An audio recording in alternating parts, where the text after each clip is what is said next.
Hey guys, and welcome back to another YouTube video. In this video we're going through the round 17 fantasy cash cows, in which we don't really have anyone particularly that debuted off the previous week, but more so just guys that have really started to explode in cash. A couple of 290Ks, it seems like that is the best options at the moment. 290Ks, we saw it last week as well with Logan Evans and even to a certain extent Ari Schoenmaker, who made 42K, both of them sitting in the 280s at that cash cows round 16 recording. So we saw that, and it seems like that might be the most popular way to go with getting these sort of 280K guys. Moniz Wakefield as well, someone that we've been touting in these videos for the last couple of weeks. He gained 51K and really got up there last week, so he's one that could be one to go as well, and starting to see maybe a Blight or a someone else sort of creep into that range, but really in reality no one here outside of about the 5 or 6 guys is really going to be valuable. We have seen already one debutant, so that this guy Hugh Bond may feature next week. But yeah, before we jump into this video, remember to like and subscribe, turn the notification bell on so you know when I upload, and let's get into this video. So mana number 1, obviously with that 115 last week, when he isn't sub, he averages, what is it now, he averages 80 when he isn't sub, so I would be a little bit worried to straight field him, but I think that might be the conundrum we get ourselves stuck with, given that we have the if Heaney doesn't get off. But I just want to check here with the CBAs with Geelong, because I felt like mana was involved. If we go here to where is he, Sean Mana, 10% CBAs, and he had 0 in the first couple games, so that is a promising sign. 10% is more than 0, and yeah, it's a really promising sign. And I really like Tom Stewart for the starting to like Tom Stewart's role actually, which I didn't think would happen. And also we're seeing Max Holmes, but we'll get that in the trade targets video. But I do like this role for Sean Mana as this sort of forward or wingman. I need to actually just double check his positioning, but this won't give me the best idea, but I'm pretty sure, yeah, it was a forward pocket and then pushing down into the, yeah, that's a really nice role, I think. Considering basically a limited CBA role, for him to get a role and put up areas, I know it's a heat map and not necessarily an actual heat map of disposals, but not necessarily a heat map of actual where he was. But I really like that he was pushing into these centres here and really working in this half space. I'm pretty sure we talked about that for Hayden Young for his marking ability, but I really like it with Sean Mana and his tackling ability, with 2 tackles each in the first 2 games, but 14 in this one shows that he can really do it. If he can pile on some goals, that would also really help. But he has Collingwood, who have a pretty depleted midfield still. I mean, they've got, what, DeGoey, Crisp, Pendlebury, and also Dacos, so it's probably their actually best spot, but I don't like their small forwards, small defenders I don't really like, so I would favour Sean Mana in that. Lawson Humphries, I really liked how he got, I believe he was on a couple kickouts. If I go back to DFS, you will see what I was meaning with this. I don't think it was on every kickout, but I know he definitely got at least one. No, he definitely at least got one here. So you can see here, Lawson Humphries won the kick out here. Didn't play on in the one in round 16, but played on in the one in round 17, which is good. Hopefully he can get some more if they decide to actually miss, but Hawthorn didn't have that many chances. So hopefully they actually miss a couple this week, as if we just look back at Hawthorn, they only had, where is it here, 5 behind. So yeah, I'm hoping that the team that they play, Collingwood, can kick some more behind so that Lawson Humphries can get some more kick-ins, which are just points. But yeah, really liked how we scrounged for a last quarter of 42 or whatever it was, and a second half of a 58, I believe it was, or something like that, or maybe even a 60, I think it was a 65 second half with a 42 last quarter and a 23 third quarter, which got him up to a 77, which was absolutely huge. A lot of marking, which is really good. And so yeah, just hoping he can go big this week, but he is definitely a good option in terms of cash cows, which this whole video should be framed about rather than me talking about my guys. But yeah, Lawson Humphries and Sean Mana, really good. I would obviously preface the likes of Shaw Manor just because of the -32 break even is slightly cheaper, and probably mid-forward role is probably a better flip to have, given that we're losing Rankin, Heaney, and who else as well? Tuka Miller as well, so 3 primos in the mid-forward line, whereas I don't think we're having any primos in the defender line lost.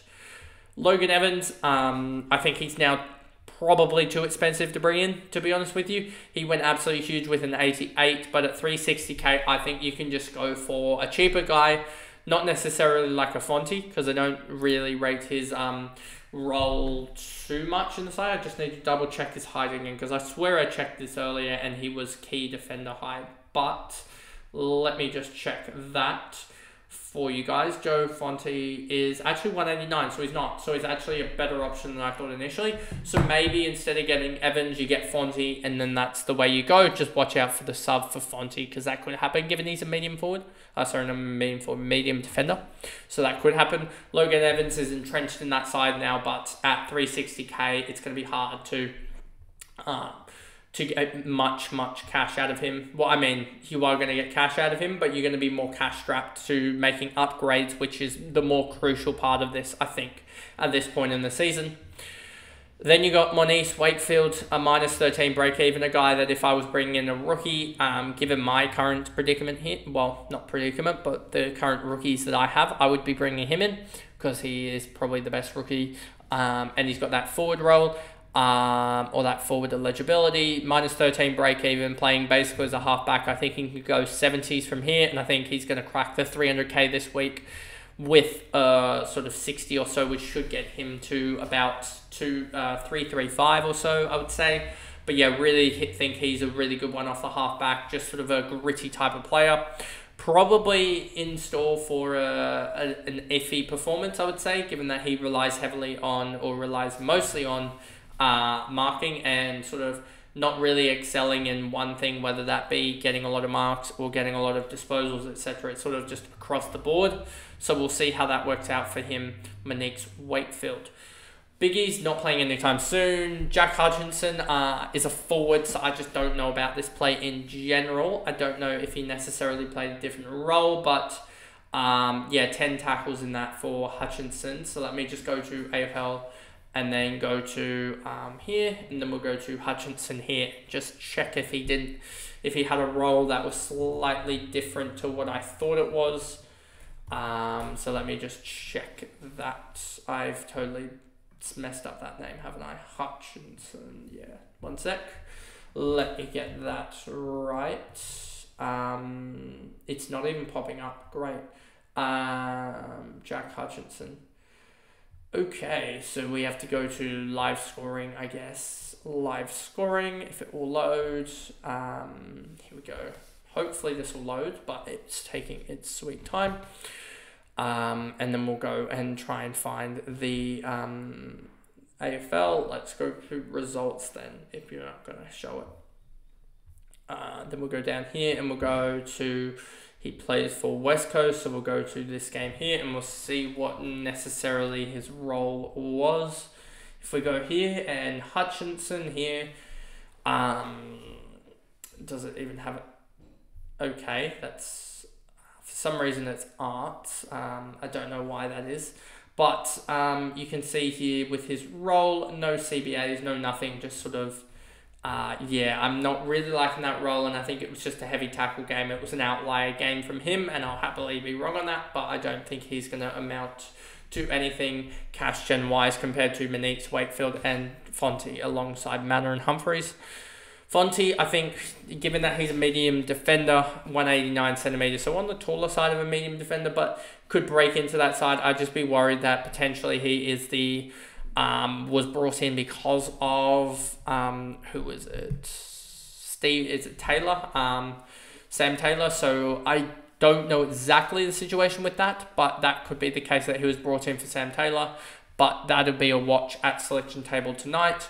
Tholstrop has been amazing, but 371k, I would be staying clear of that now, given that his cash and he's in the positives for break even, and at 371k, you can just save 150k, go to Fonting Fonte, go to Manise, Wakefield, go to Mana, and you're going to get a lot of cash gen very, very quickly. Like Mana's cash gen, if we look at this, projected at 54 to go up 63. So he's projected to go up 110.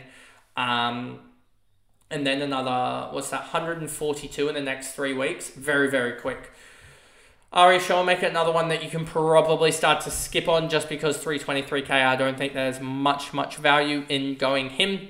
But he's definitely been one that's worked out at 200k when we brought him in, and he's gained 123k and should gain some more. Playing Adelaide is projected to make another still 41.75k, so he's projected to get close to 400k, and then that's when we'll ship him out. But that's still really good to see. And then, yeah, no one else here really fills me with too much confidence that they'll score well or be of any use. Even Braden Campbell, with the way he's playing at the moment, is probably a very big chance to be a sub-risk, given that Mills, Parker, and then Heaney, all basic, well, Mills and Parker are returning to the squad now from what they had, and that probably means that Braden Campbell is a chance to go out, so I wouldn't be selecting him. And then no one else here really to talk about that's going to be relevant, I don't think. Billy Dowling's starting to get up there in terms of break even, so I would be shipping him on or close to, alongside the likes of Fraser, a couple guys that have been that really need to be shipped on now that their break even is starting to go past what they are actually scoring. If we look at Fraser, I believe it's in the 40s now for Fraser. It is 52 for Fraser, so yeah, he is definitely a move on given he's averaging 56 and he was a sub last week, so I think he needs to be moved on from that. But anyway, that is pretty much the video there, and I guess I will see you guys in the next video. Bye guys.